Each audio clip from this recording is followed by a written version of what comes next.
Welcome to Kat's Home Chat Live, episode 3. We are so excited to be here. And thank you all who are taking time to watch. This will be recorded and put on YouTube for your future viewing pleasures. I promise you there's going to be a ton of great information and just a little bit of background on this platform. Episode 3, so we've just started this. We'll get better each time, especially with the technical challenges, but isn't this amazing that we can come together on this platform and reach so many people? So Kat's Home Chat Live is really going to be all about not just things real estate, but all things home, as the name indicates, whether you're selling or what I call dwelling, beautifying your space to live in or to sell, and all things home. So you want to check in because we're going to have some interesting topics that you may not expect that are just really about selling or beautifying your space, but many intricacies from the design aspect, color aspect, psychological aspect of all things home. Doesn't home just kind of bring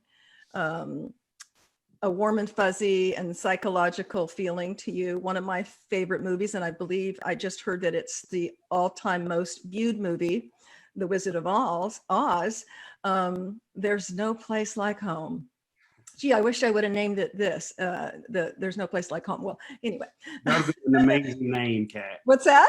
That would have been an amazing name for sure. There's no place like home. We might have to change it. Or can we do a headline and a subheadline? Kat's Home Live Chat. There's no place like home. There you go. We can. You know, I come from the advertising world back in the, well, I'm going to date myself. You know, I look really good for 89, but in the 80s. Yeah, it reminds me of that. But anyway, welcome, Lavar. Lavar is our third most esteemed guest, and we are so excited to have him today. Welcome, Lavar. Thank you for inviting me. I truly appreciate it. Absolutely. You know, you and I have connected via this platform before, and I'm looking forward to meeting you in person because we have a lot of things in common. Just, excuse me, a little bit about Lavar. Lavar, I just found out, is a native Houstonian. That is very rare in these Houstonian parts. I myself, coming from Southern California some 20 years ago, you know, we've seen through the years that, correct me if I'm wrong, but it's something like 60% or more, Lavar, are coming from other areas. You know, I'm a fake native. So I was born here in Houston, and after a year, my parents decided to move back to Chicago, where it was too cold. They said it was too hot here, so they just take me to where it was too cold. But how many years have you lived here? I've been back here for 5 years. Oh, okay. You are a fake Houstonian. Okay. That's okay, because, you know, you were born here and you're a boomerang kid. You know, exactly. Boomerang, as many people do. But at any rate, yeah, thanks. I actually did not know that. Yeah. So Lavar's been practicing real estate since 2006. Yeah. He attended the College of, is it Tuskegee? Tuskegee. Tuskegee. University. I like that. Tuskegee. Yeah. University in Alabama. Where he graduated with a Bachelor of Science degree in business management science. So the guy knows his stuff a bit. Then he got fascinated, and you can tell us a little bit more how that became. Was it buying or seeing someone else do it, with what you call the intricacies of real estate? And I really like that, Lavar, the intricacies.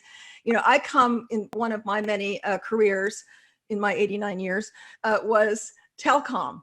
And, you know, where it was all things business, managing multi-million-dollar contracts, et cetera, but very, very kind of non-personal, which is when I decided to get into all things real estate. And one of the things that I like that mirrored the telecommunications industry was the complexity of it. You know, there's certain personalities, and I'm, you know, going to go out there and say, I think you and I are both similar, that we enjoy, embrace, and excel managing multiple objectives and putting, you know, all the pieces together. And certainly real estate needs someone who's really proficient at that. Would you agree with that? Absolutely. Just a lot of moving parts in this industry. You look at it as a consumer, and if you're a first-time homeowner, you have absolutely no idea what you're getting involved in. Absolutely. You're working with a real estate agent. You're working with, if that agent has an assistant or a transaction coordinator. But not only that, all of that agent's vendors, anyone that they recommend. So you're looking at just on the financing portion, right? You're looking at a loan originator or loan officer, the processor for the loan, the underwriter for the loan. And then some lenders will have a separate closing department. So you'll work with them as well. And then on the title side, you're going to work with the escrow officer or their assistant, from contract to close. Yep. And then you may have to bring in a surveyor, an appraiser. It's just a lot of moving parts. A lot of moving parts and pieces. I've said this before, I believe, I don't know, on the previous show with one of our realtors, but years ago when I was in new home sales in that kind of the entry level, and they were all first-time home buyers. And this is where the market was, I was picking selections in one room, doing a credit value on my computer and writing a contract in another corner of the sales office. So that was when before the bottom fell out, that was, you got a pulse, we can sell you a house. Right. Type thing. Right. But the first time home buyer, and we could do a whole segment on that at a future date. What I used to tell my first time home buyers, which 100% of them were in that arena and price point, was, it's like a huge puzzle, and just consider me your puzzle master. Right. I'm going to put all the pieces together for you to make it happen, And it's the truest form of relationship building. It's the truest form of relationship building and hand-holding. I've been in the industry long enough to see that there are agents that will go under contract and then rarely ever communicate with their client what the next is. So who wants to be led or guided in that manner? I try to engage with my clients, well in advance of any issues coming around the corner or around the bend. We just absolutely and setting expectations is key. Like you said, building a trust. People need to know you, like you, and trust you. How do you build trust? Over time. How you, by doing what you say you're going to do. That's integrity. But yeah, absolutely awesome. Well, tell me a little bit, Lavar. You said that you was fascinated by the intricacies of real estate. What was was there one particular thing that kind of propelled you or launched you into that fascination? So one of my really good friends back home in Chicago, his father passed. His father left him about $1 million. So here we are in our early 20s, and we're in the downtown Chicago market looking at, 1,100, 900 square foot condos selling for $900,000 at the time. And this was back in 2006. And, obviously he was an all cash buyer. But as we went along the process, and not just looking at the different condos, because I was watching HGTV at the time as well, and House Hunter and all of those things. Sure. But it's just completely different when you're out there, boots on the ground, and you're actually actively looking for property. And I just really enjoyed it. I really enjoyed it. But to see the process from contract to close was just enamoring for me, because it's so complex, so many moving parts. And our job is to make it as simple as possible for our clients. Yes. So as seamless as possible. Yep. Exactly. Figuring out how to streamline the process. A lot of agents don't figure that out, and they don't last in the business. But when you understand how to streamline the process and make it as seamless as possible from contract to close for your clients, guess what? You'll get more business. You'll get more. You absolutely will. And I'm going to close this topic, and then we're going to move on to our topics of this episode. But experience, what you talk about, experience is just key. And I don't know if this is accurate. It may have gone even higher, but the last statistics I read were over 80% of realtors who have their license are part-time. And I would be curious to find out how many are less than 2 years or 3 years. So that's not to put down part-time, because Sure. it's a great business to segue into while you're doing something else, or you're semi-retired or retired or what have you. But experience, because as I'm sure every single transaction is unique. Oh, without question. It's unique. You're going to come up with challenges and things to overcome with each transaction. And that's what's really exciting. I think to me, that's what's exciting about the business. I'm a huge fan of ambiguity. So as long as I can get that with every transaction, it'll keep me in the business. Right. So, and quite honestly, I think that's in any business, in our business in staging, it's pretty unregulated, as is really with realtors. You get a license. You don't really need to speak much English to get a license. And they don't teach you like that much of really how to do the business of real estate. That's Right. like you said, boots on the ground and experience for that. And it's the same for this industry. Now, I'm a firm believer in education, which is why I have so many credentials, because I always want to learn and present the most for my clients. So, I have an accredited staging professional master. I've got investor certification, 3 color certifications. I'm about to dive into e-design. Given the market, we're doing more and more of that. Sure. But, I just really think no matter what industry you're in, never stop learning, because this is so that you can bring the best that there is to offer to your clients. And experience, of course, is just, you can't put a dollar amount on it. True. So, very true. So let's dive into our topics, because I've shared this episode with quite a few investor groups and so forth. And, our goal is hopefully that many of them, whether they're a realtor / flipper, which we're seeing many of our clients they're a realtor, and sometimes they started investing and then got their real estate license, or they were a realtor and then decided to invest. It just kind of goes hand in hand, because you're so enmeshed and immersed in the market, and you have those and see those opportunities. So I know many, of course, there's a big wave on being a flipper, being an investor. And again, there's flippers and investors and flippers and investors. And I'm sure many of them are going to welcome some of the nuggets that you have to share. The bottom line is how to be profitable. Okay. Yes. Getting trades, that's a whole nother story. Maybe we'll have some time to talk about that. But let's talk about the first topic that you wanted to share with us, Lavar, and that is running the numbers on your flip or investment property. What would you like to share with us in regards to that? So the numbers will absolutely make or break your deal. And everyone knows that, right?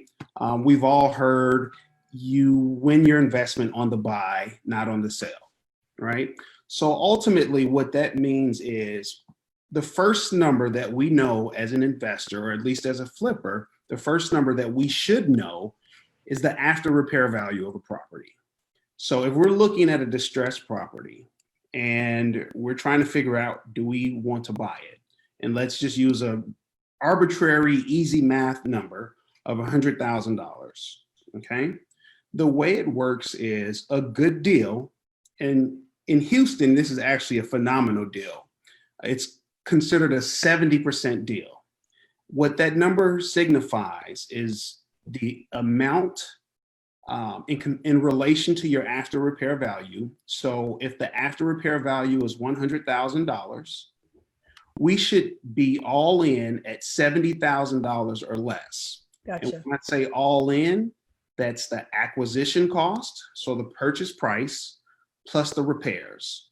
So let's say the seller wants to sell it at $50,000. Okay, I cannot exceed $20,000 in repairs to make this a profitable deal. Because if you exceed $20,000 in repairs or $50,000 in purchase price, your margins are going to shrink. Okay. So at that number, at $70,000, we're looking at a gross of $30,000. And it also depends on how are you actually purchasing the property. So when I first started, back in 2009 is when I first started flipping property. All I knew was cash is king. I've always heard that term, cash is king, cash is king, cash is king. I knew nothing about leverage. So what leverage does is that gives you an opportunity to utilize perhaps some of your money, but most of someone else's capital. And in doing that, you're able to scale your business faster. So at the time, back home in Chicago, I was able to purchase properties at about $15,000. Wow. And I would put $10,000 to $15,000 into Did that have plumbing? it. Yeah. A front door? Everything, right? Wow. So, yeah, exactly. So at the most, I would put maybe $15,000 into it. So I'm $30,000 all in. If the market is $100,000 and I know that there's homes that are sitting on the market, I could sell mine for $90,000, give the homeowner $10,000 in equity, and I would still walk away with $60,000. Now that was me utilizing all cash. Now most rookie investors need to finance a portion of their transaction. And the way that they go about utilizing other people's money is three different ways, right? So one of which is a conventional loan or a 203K loan. So a 203K is essentially an FHA loan in which you can roll in the rehab costs into the loan. Really? Yes. Yep. So let's talk a little bit about that, because, I've been out of, new home sales and I think I told you, real estate, I keep my license to help my staging, realtors, but I just help friends and family, sometimes not family, with real estate. So this is the first I've heard of, I don't know, how long has this been about this 203 FHA rolling, and can you expand on that a little bit?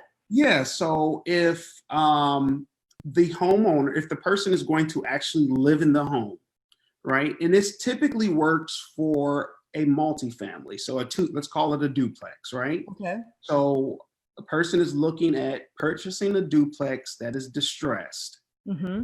They would utilize the 203K loan, and they'd only put down 3.5% because it's still an FHA loan. Okay. They'd update the units, both units, put a renter on one side, and live mortgage free on the other side. Wow. Mm-hmm. But it's hard to find a duplex or. Oh yeah. Good luck with that in Houston. I was going to say, you don't see it's not like I'm from Orange County, you get that's, you can find them there, but you don't find them. Exactly. Yeah. Even back in Illinois, I mean, they're everywhere in the Midwest. Yeah. Good luck finding them here. When I first moved down here, that was the plan, was to get a duplex and put a renter in one unit and rent it out and allow them to. It's just a shame. Lavar, maybe you need to buy some land and do some duplexes. Plan. That is in my priority list. Seriously. Well, let me know, because we'll get together and do a 203 FHA. Just saying. How long has that been about? I'm not too sure. Huh. As far as time frame, but I mean, it was around back in 2010 or so when I first learned about it. Yeah. Wow. Yeah. That's incredible. And then I'd like to find out more about that. Mm-hmm. A second way that people are utilizing other people's money to start their investing portfolio or just launching investing is just asking friends and family for capital, right?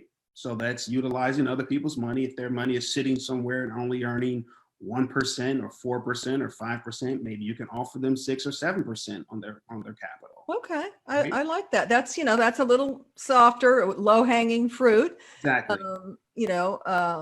To get family involved, and maybe you've got family that has a ton of money, and that's a better return for them. And so a win-win really for the family.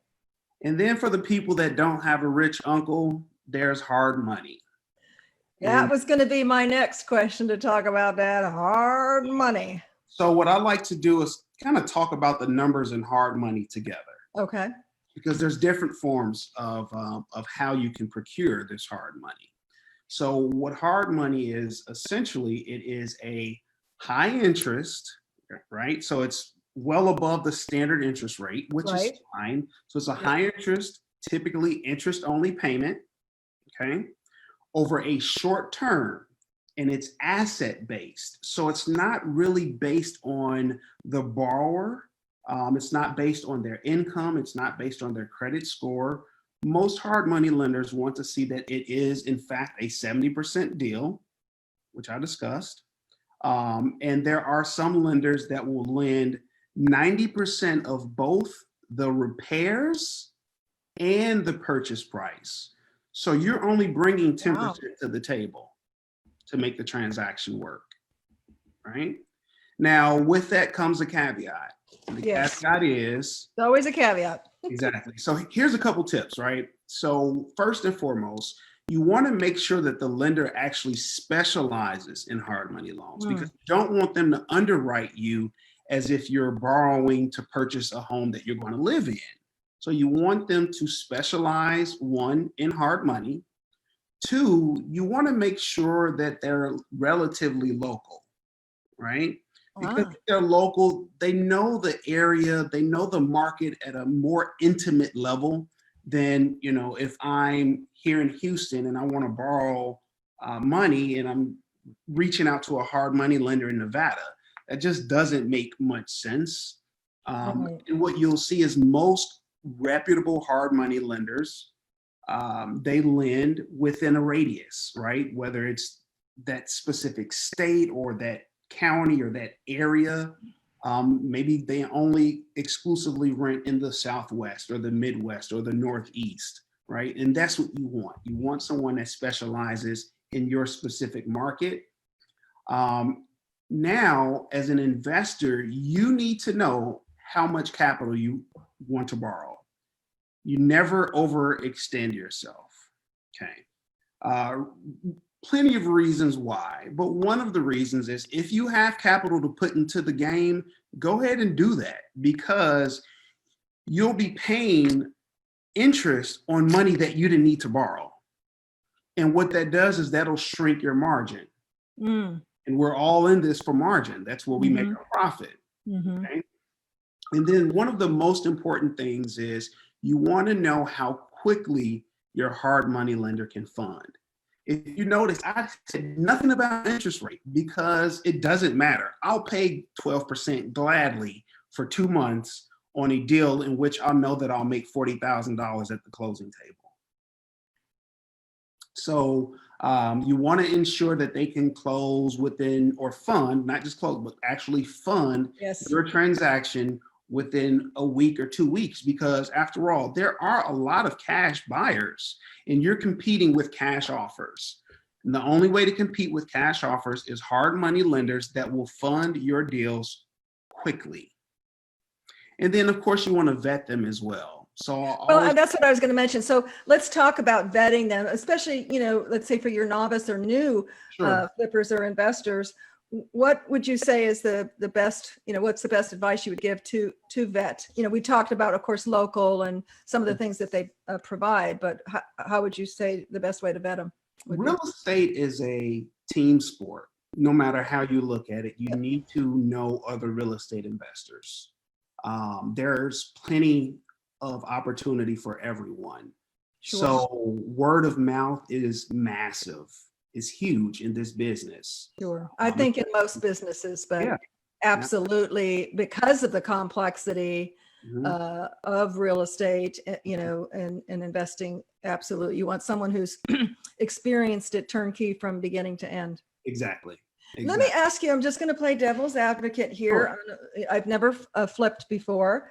I've thought about it, but quite frankly, coordinating all the parts and pieces for all the trades, et cetera, would, you know, after renovating my house is not something I would like to entertain. I'd be pulling my hair out. But at any rate, is there the motivation, or I would say, well, let me back up. what's the percentage do you think that hard money lenders end up being bottom feeders to novice investors because they know they're going to end up with the property?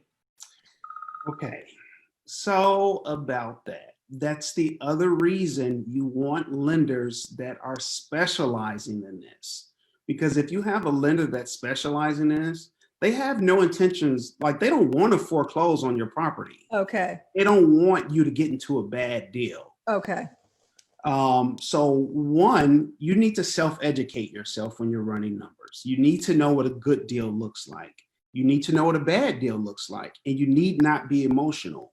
So it happens often. People are looking for their first deal, and they'll have a hard money lender that's ready to go, that's ready to fund the deal, but they're ready to fund that bad deal because they know it's secured by the asset.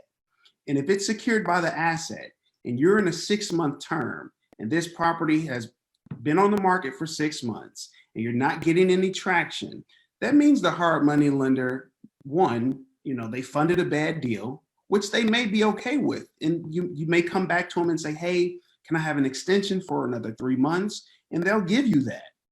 They know at the end of that 3 month, if it doesn't sell, they're giving an asset with equity in it. Right. So, again, it's about the relationships you've built, and you should be asking other people that are flipping properties who they use for hard money. Sure. And I know there's lots of groups out there, et cetera. And I'm sure, those are, you want to reach out, say, to other like-minded individuals who have done it. So what would you say is give me some pros and some cons on flipping. And again, for the, for the novice or the first time home and flipper. For sure. So the pro is if you are looking at all of the numbers, you see the total picture from beginning to end, you can make good money flipping properties. If you don't do all of that, you can't just piecemeal things together. You can't look at, exclusively the numbers, but not the neighborhood. You can't look at the neighborhood, but not the numbers. Lavar, what about surprises? I've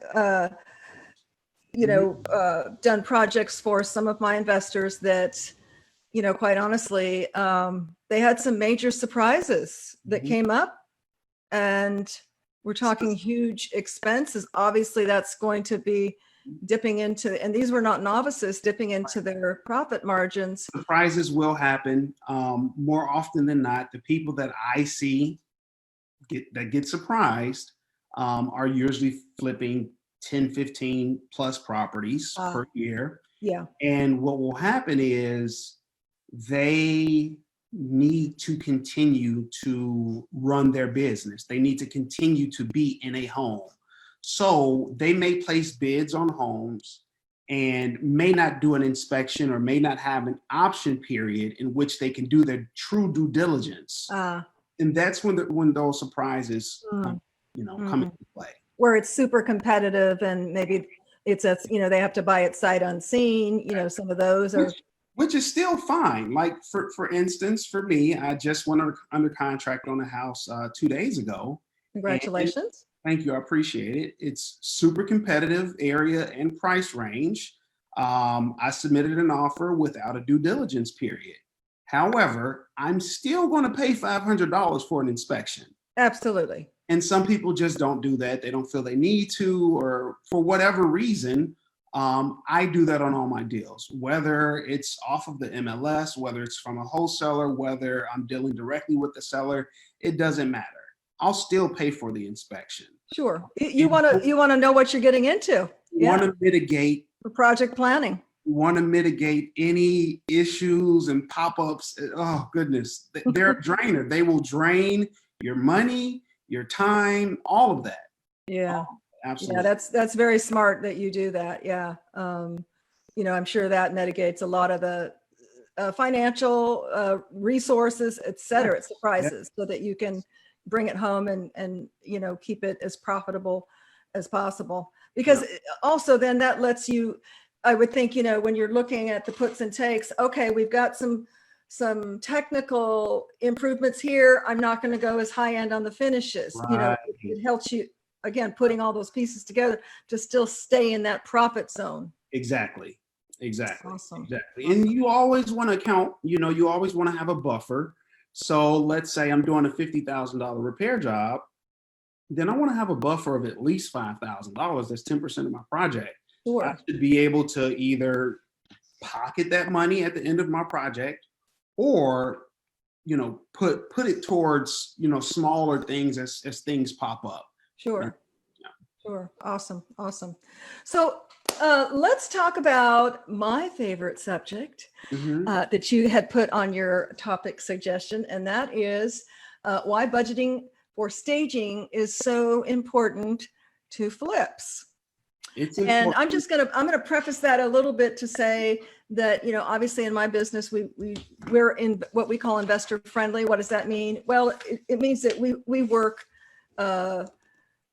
with the investor in mind a little bit differently than residential, especially if we're doing multiple, with our larger multiple projects, et cetera.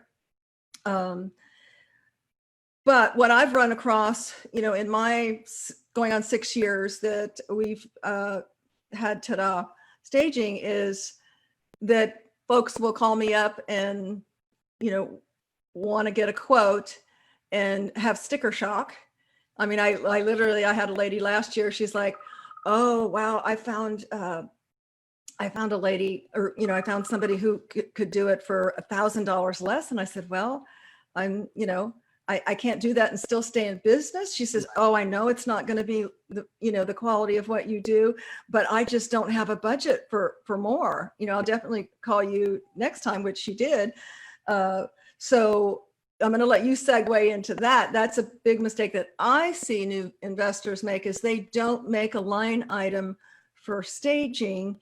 And I'm just going to say this before I take the mic over to you, is that you need to have a line item for that. If you need statistics, I can share with you. I'd be happy to email you statistics from the National Association of Realtors, how staged homes sell twice as fast and for up to 17% more. So staged list price reaps a different than unstaged list price. And so if you're not paying attention to that, you are basically ripping up equity and throwing it in the trash.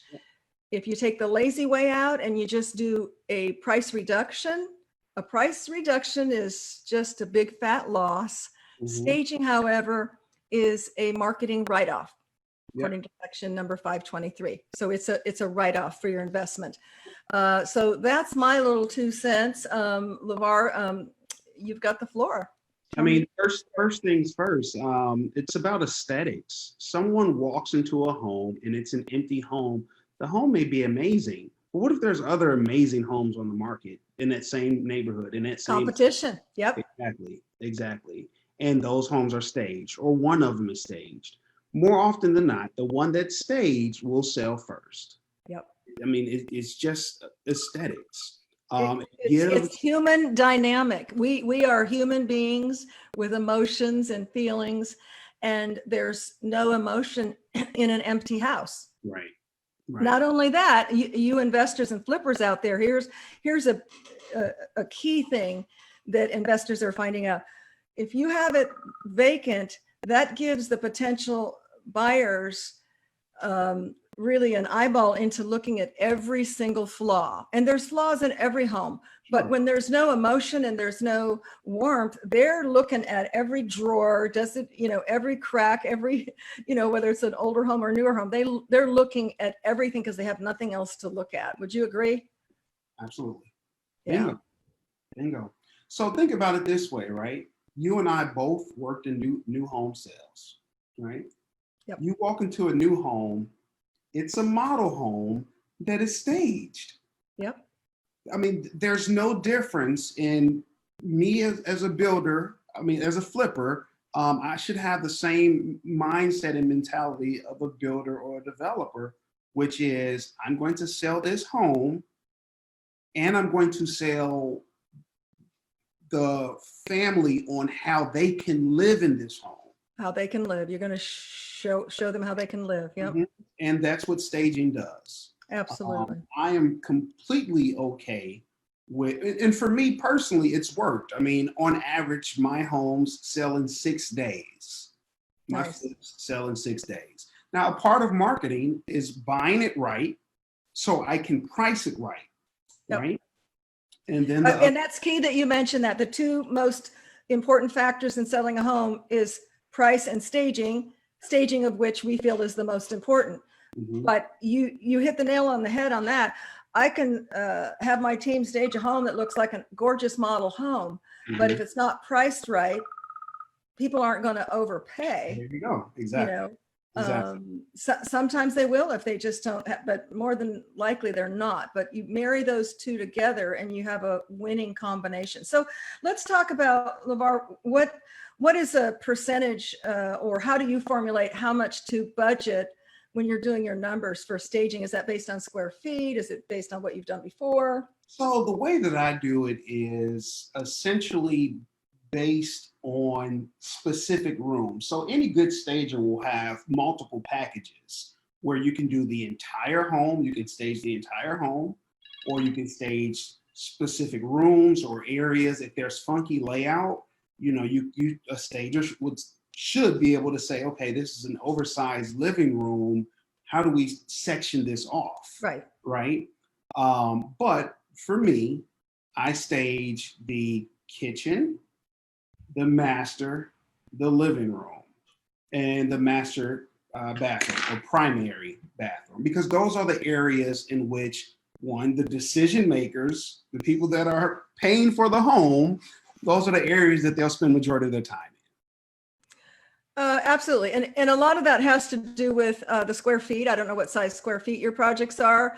You know, typically we do really from flip to luxury, but when you're getting into 4,000 square feet plus, we're doing the formal dining, the study, the breakfast, the living, and the master. That's what we call a key room wow me package. Yep. On a smaller property, yeah, I think you can get away with the rooms that you mentioned. Yeah. I mean, majority of my flips have been 3-bedroom, 2-bath. So that's your entry level, first time buyer.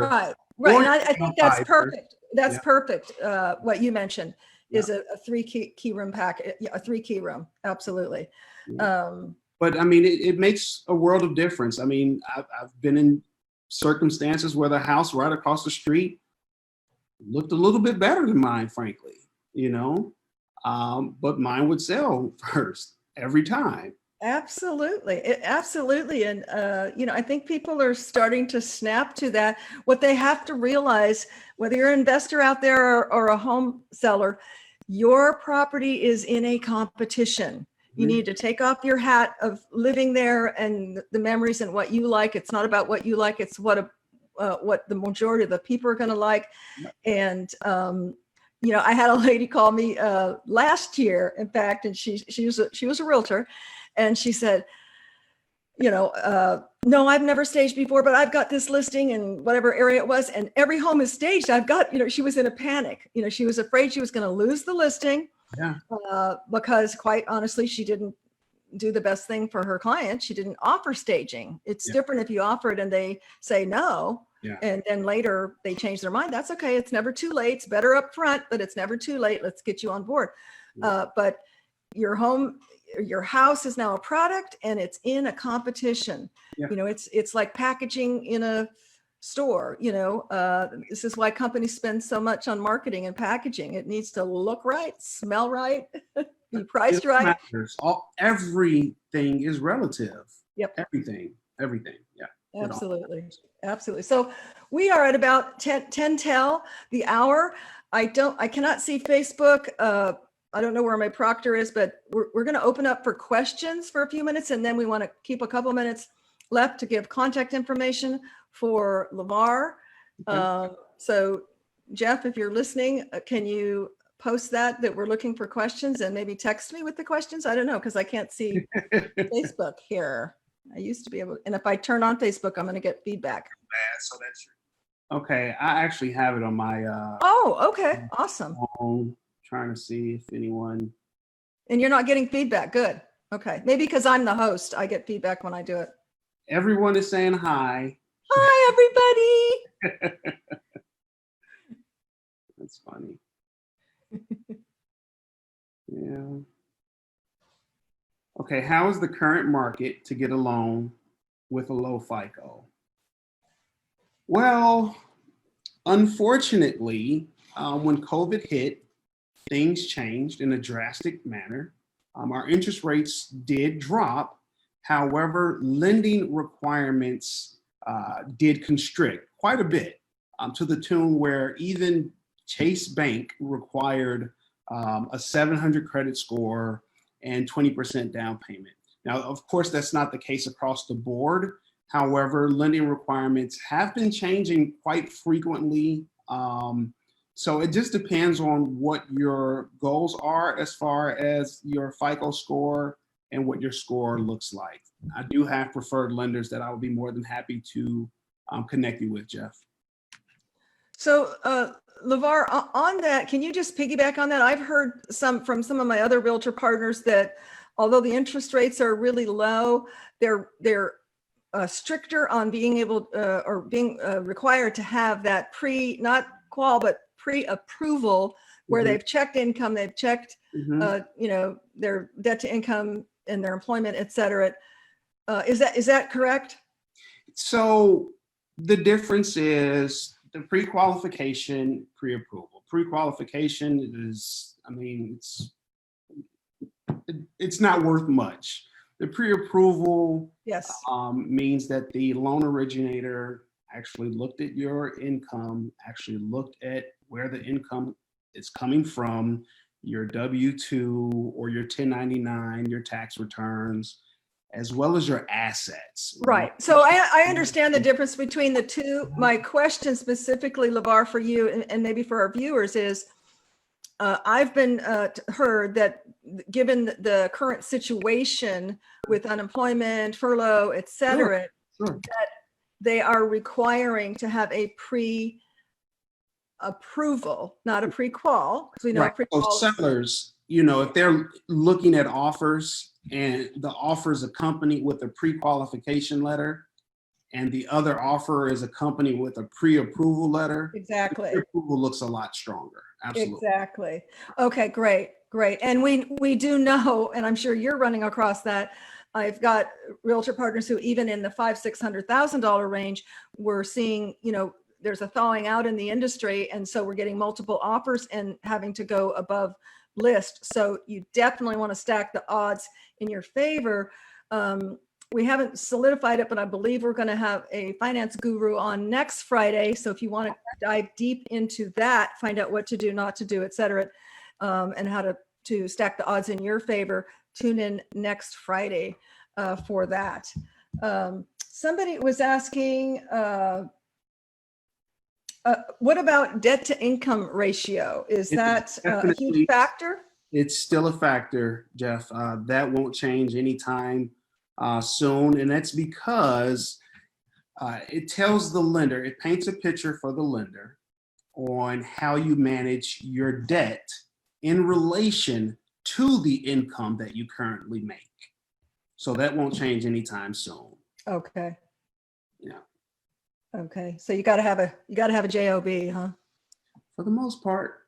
Now, I'll say this last thing about the numbers on the investing side, on flipping. What I do is I break it down into 4 segments, and a lot of novice investors, they do know about the 70% rule. So they understand the 30% margin that, most hard money lenders are looking for. What they forget to account for are all of the costs associated with purchasing a flip, which you're looking, and I segment them by 4 key segments. First of which is your buying costs, which is the inspection, the appraisal, the owner's title policy, the lender's title, survey, any lender dot prep fees, anything like that. When you're purchasing the property, you want to put those numbers somewhere so you know how much you're spending on the acquisition aside from just the purchase price. Aside from the purchase price, as well as closing, like dock and Exactly. and certification and all that, survey inspections, all that is not. So that does need to be separate line items so that they've got a good picture. Is that right? And the second set of numbers would be your holding costs. So that looks like your, first, I also consider the amount of time it takes to rehab. So if it takes 2 months, then that matters when it comes into your holding costs.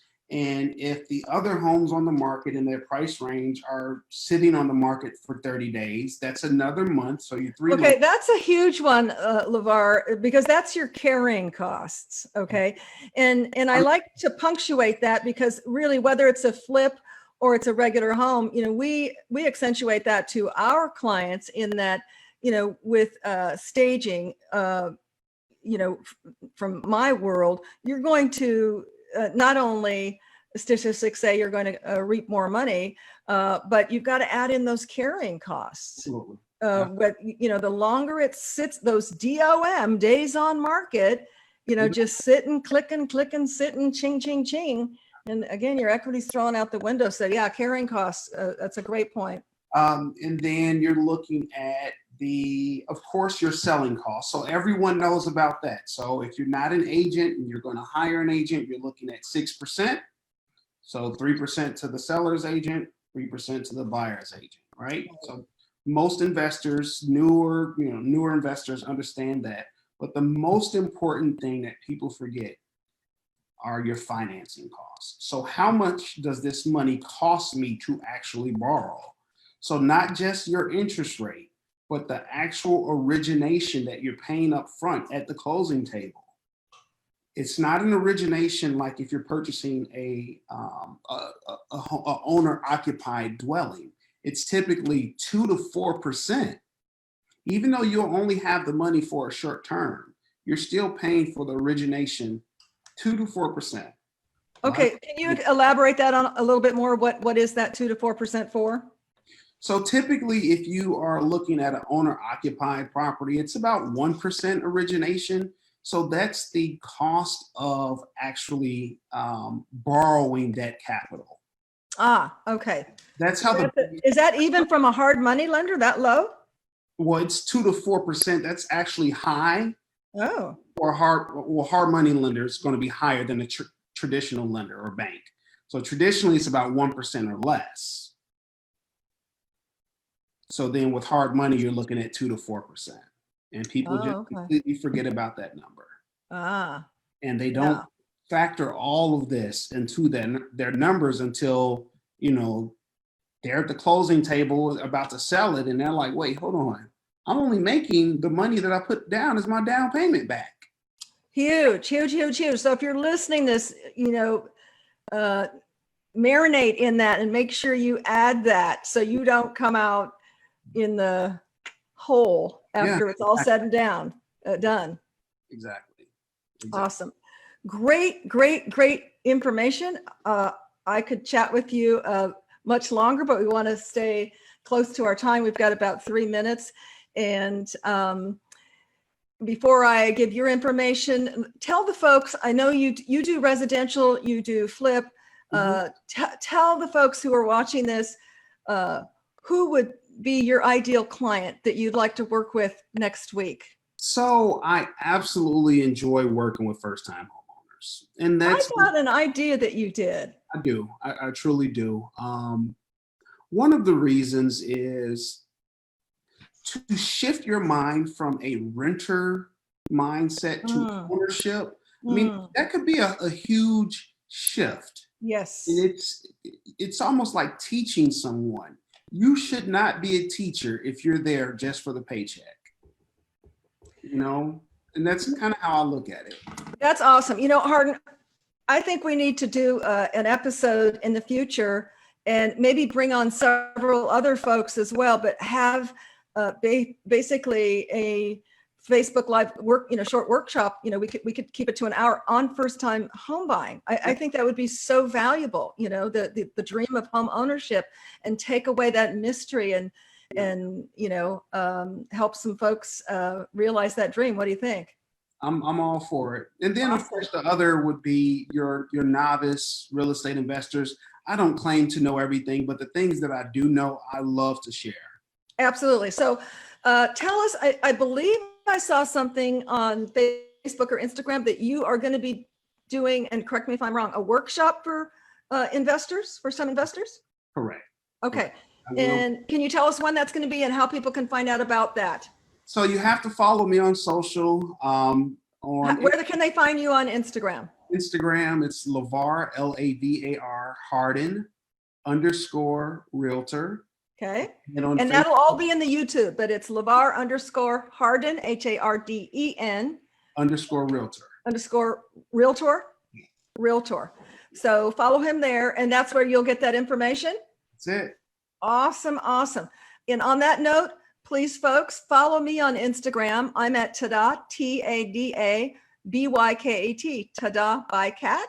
And I put all updates on there as well. We have been trying to give away a Zoom consultation, but darn it, we have not had, I think, only one person go to YouTube.